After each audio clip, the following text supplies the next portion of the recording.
Today guys, pupunta tayo sa warehouse ni Cargo Boss kasi kukunin natin yung mga pina-import natin from China. Tara! Kakarating lang natin sa Cargo Boss warehouse and ngayon pupunta tayo doon sa office sila para i-pick up na natin yung cargo. Tara! Ngayon guys, sinintay lang natin, tawagin tayo para ma-pick up natin yung cargo natin. Bigyan na tayo ng number dito. Ayan, hihintayin na lang natin, ma-pick up nila yung cargo. Tapos, ayun, good to go na tayo.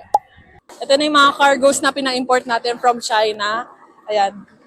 Medyo madami-dami siya ngayon kasi 5 rolls siya ng malalaki. Ayan. Nagpapa-import kasi tayo ng mga fabrics ngayon.